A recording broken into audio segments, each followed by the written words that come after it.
Episode number 4 की शुरुआत होती है और तभी हम देखते हैं कि बोंगपाल को एक मैसेज आता है और वो हिंजी को उठाकर कहता है कि चलो हमें कहीं चलना है। इस पर हिंजी कहती है कि हमें कहाँ चलना है। तब बोंगपाल कहता है कि चलो हमें काम पे चलना है। अब हमें एक साउना का सीन दिखाया जाता है जहाँ पे एक लड़की बाथ ले रही होती है कि तभी अचानक से उसका शावर बंद हो जाता है और उसका कोई पैर टच करता है और नीचे देखने पे उसे वहाँ एक भूत दिखाई देता है। इधर ह्यूनजी बहुत थकी हुई थी, इसलिए वो काम पे जाने से मना करती है, लेकिन बोंगपाल की वजह से उसे काम पे जाना ही पड़ता है।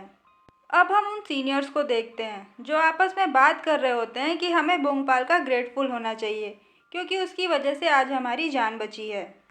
तभी मिरांग को बोंगपाल का मैसेज आता है जिसमें बोंगपाल उससे $1000 की डिमांड करता है और ये देख के दोनों शॉक हो जाते हैं।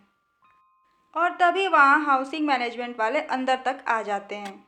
अब हम देखते हैं कि बोंगपाल कॉलेज जा रहा होता है और वो हिंजी को उसके पीछे आने से मना करता है, लेकिन हिंजी कहती है कि मैंने इतना अच्छा ड्रेस पहन रखा है, ये ड्रेस पहन के मैं घर में तो नहीं रहूँगी ना। अब हम उन सीनियर्स को देखते हैं। हाउसिंग मैनेजमेंट वालों ने उन्हें घर से बाहर निकाल दिया था और उनका सामान भी बाहर फेंक दिया था। अब हमें कॉलेज का सीन दिखाया जाता है जहाँ पर हिंजी कुंजा को देख के उसके पास जाती है और उसे अपना ड्रेस दिखाती है। इस पे कुंजा कहती है कि अगर तुमने इसके साथ हाई हील्स पहनी होती तो तुम ज़्यादा अच्छी लगती। और फिर कुंजा कहती है कि आखिर हो क्या रहा है, पहले उसने तुम्हें किस किया और अब उसने तुम्हें ये ड्रेस दी, लगता है कि शायद वो तुम्हें पसंद करता है। लेकिन ह्यूनजी इन बातों से मना करती है। इस पर क्युंजा कहती है कि अगर मैं भूत होके इंसानों को पसंद कर सकती हूँ तो इंसान भी भूतों को पसंद कर सकते हैं। उसके बाद हिंजी वहाँ से बोंगपाल के पास जाती है। तभी हम देखते हैं कि बोंगपाल सोयुन के पास चला जाता है। हिंजी समझ जाती है कि बोंगपाल उसे पसंद नहीं करता। तब बोंगपाल और सोयुन क्लास प्रिपेयर करते हैं। तभी हिंजी कहती है कि तुम्हें देख के कोई भी बता सकता है कि तुम उसे लाइक करते हो, लेकिन तुम उससे ये बात नहीं कहते। अब प्रोफेसर यहाँ आके उन दोनों को क्लास प्रिपेयर करने के लिए थैंक यू बोलते हैं।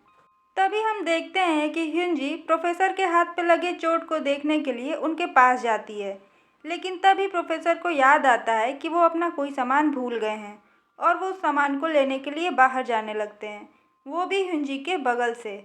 और ये देख के ह्यूनजी शॉक हो जाती है। अब ह्यूनजी बोंगपाल को बताती है कि प्रोफेसर ने उसे अवॉइड किया, लेकिन तभी बोंगपाल कहता है कि ये तुम क्या कह रही हो। तो हिंजी कहती है हो सकता है शायद ये मेरी गलतफहमी हो। अब बोंगपाल सीनियर्स को कॉल करता है, लेकिन वो कॉल रिसीव नहीं करते। इस पे हिंजी कहती है कि वो तुम्हें तुम्हारे पैसे नहीं देने वाले। इसके बाद हिंजी और बोंगपाल उन सीनियर्स के घर जाते हैं जहाँ वो देखते हैं कि दरवाजे पे नोटिस लगा है और उनका सामान भी बाहर पड़ा हुआ है। ये देख के हिंजी हंसती है। इस पे बोंगपाल कहता है कि अगर इन्होंने मेरे पैसे नहीं दिए तो तुम्हारे पैसे भी डिडक्ट नहीं होंगे। इसके बाद हम उन सीनियर्स को देखते हैं जो कॉलेज में हैरान परेशान होकर बैठे हैं। अगले सीन में हम उस लड़की को देखते हैं जिसने बिल्ली को खाना खिलाया था। तभी सोयुन उसे कहती है कि तुमने आज क्लास क्यों नहीं अटेंड की। इस पे वो लड़की कहती है कि मुझे कुछ काम आ गया था और तभी वो प्रोफेसर को देखती है। तभी एपिसोड फ्लैशबैक में जाता है जहाँ हमें पता चलता है कि उस बिल्ली को प्रोफेसर ने ही मारा था और अब वो वहाँ से जाने लगती है। तभी उसके बैग से एक पेन गिरता है और वो किसी और का नहीं बल्कि प्रोफेसर का ही पेन था। अब सोह्यून उस पेन को उठा लेती है और बोंगपाल ह्यूनजी से कहता है कि तुम्हारे लिए स्टडी प्लान बनाने से पहले मुझे तुम्हारा टेस्ट लेना होगा, जिसके लिए मैं तुम्हें 1 घंटे का समय दूंगा।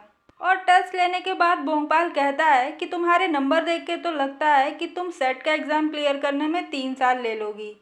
और ह्यूनजी अपने नंबर देख के शॉक हो जाती है क्योंकि बोंगपाल ने उसे 100 में से 32 नंबर दिए थे। इस पे बोंगपाल कहता है कि तुम्हारा दोबारा टेस्ट लेना होगा और ये सुनकर ह्यूनजी की हालत ख़राब हो जाती है। अगले सीन में हम देखते हैं कि सोह्यून प्रोफेसर का पेन रिटर्न करती है। तब प्रोफेसर कहते हैं कि तुम्हें ये कहाँ मिली। इस पर सोह्यून कहती है ये मुझे नहीं मेरी क्लासमेट को मिली थी। प्रोफेसर उससे उस क्लासमेट का नाम पूछते हैं तो सोह्यून उसका नाम नो ह्यूनजो बता देती है। ये सुन के प्रोफेसर कुछ सोचते हैं और वहाँ से चले जाते हैं। इस सीन में हम देखते हैं कि उन सीनियर्स के पास रहने के लिए कोई जगह नहीं है, इसलिए वो एक साउना में जाते हैं जहाँ हमने स्टार्टिंग में भूत देखा था। और वो देखते हैं कि वहाँ उनके सिवा कोई नहीं है और वो काफ़ी सस्ता भी है। अब रात में वो लोग सो रहे होते हैं।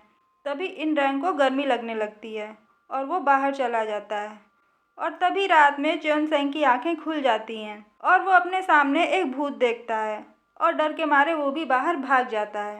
अब हम ह्यूंजी को देखते हैं जो ढेर सारी बुक देखकर कहती है कि क्या मुझे इतनी बुक्स पढ़नी पड़ेंगी। इस पे बोंगपाल कहता है कि ये तो अभी शुरुआत है और इसके बाद वो उसे मैथ पढ़ाने लगता है। ह्यूंजी तो पहले कई तरह के बहाने करती है लेकिन बोंगपाल उसे पढ़ाता है और देखते ही देखते ह्यूंजी सो जाती है। अब अगली सुबह का सीन दिखाया जाता है जहाँ ह्यूंजी की गर्दन में दर्द हो रहा है और वो बोंगपाल से पूछती है कि मैं यहाँ क्यों सो रही थी। इस पे बोंगपाल कहता है कि तुम ये मुझसे क्यों पूछ रही हो, तुम ही तो वहाँ सो गई थी। इस पे ह्यूंजी कहती है कि तुमने मुझे उठाकर काउच पे क्यों नहीं रखा।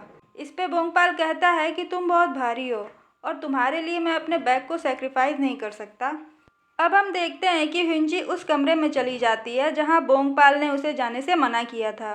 वहाँ उसे एक हाई हील दिखती है और वो उसे लेकर आती है और वो बोंगपाल से कहती है कि क्या तुम मेरे लिए इसे जला सकते हो। इस पे बोंगपाल गुस्सा हो जाता है और कहता है कि मैंने तुम्हें वहाँ जाने से मना किया था ना। और साथ में वो कहता है कि तुम सिर्फ एक भूत हो, इसीलिए इंसानों की तरह बिहेव करना बंद करो। अब ह्यूंजी सोचती है कि ये इतना अपसेट क्यों है, मैंने ऐसा क्या गलत कह दिया। अगली सीन में हम देखते हैं कि बोंगपाल कॉलेज जा रहा है लेकिन ह्यूंजी उससे गुस्सा होकर बैठी है और बोंगपाल भी उसे अवॉइड करके कॉलेज चला जाता है। अब हम उन सीनियर्स को कॉलेज के गार्डन में देखते हैं जो बात कर रहे हैं कि सावना इसलिए सस्ता है क्योंकि 1 महीने पहले ही वहाँ एक आदमी की मौत हो गई थी और इसलिए वहाँ कोई नहीं जाता और वहाँ एक भूत भी रहता है। और तभी वो बोंगपाल को देख के भागने लगते हैं लेकिन बोंगपाल ही उन्हें पकड़ लेता है। अब सीनियर्स कहते हैं कि हम तुम्हें अवॉइड नहीं कर रहे हैं, हमें बस 2 दिन का समय चाहिए। अब हम देखते हैं कि बोंगपाल को कॉलेज में ह्यूंजी नहीं दिखती और वो समझ जाता है कि ह्यूंजी बहुत ज़्यादा नाराज़ है।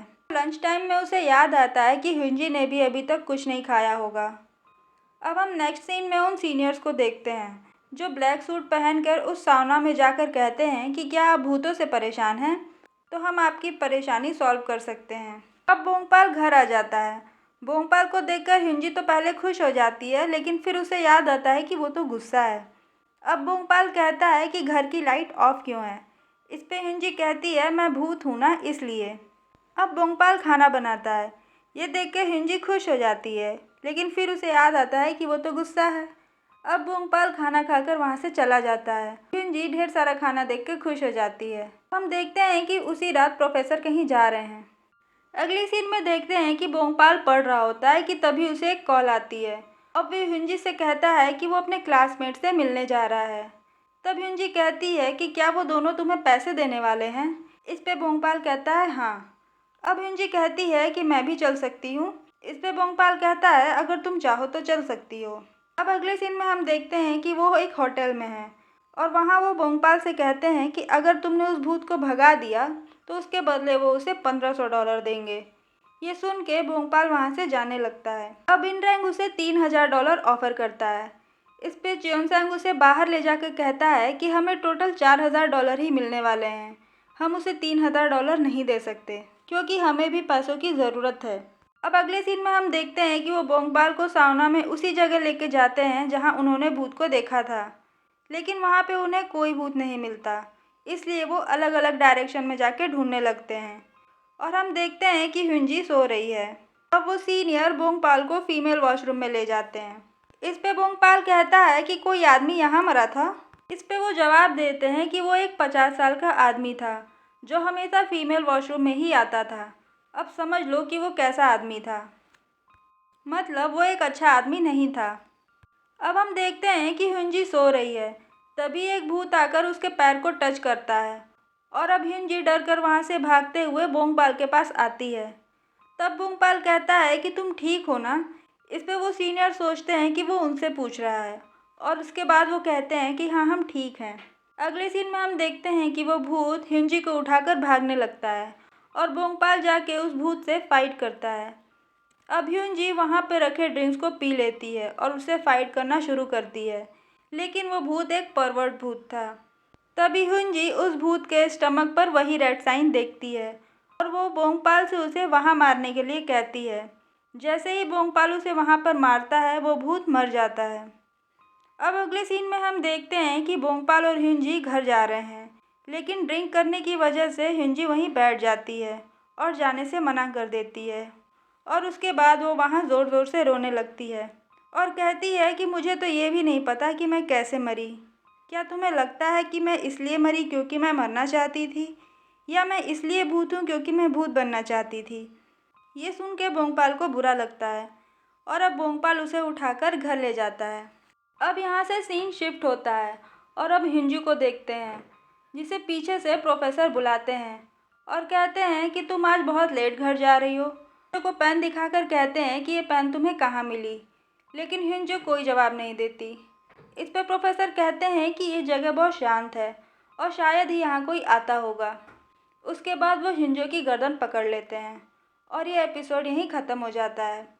अगर वीडियो अच्छा लगे तो लाइक शेयर और सब्सक्राइब ज़रूर करें।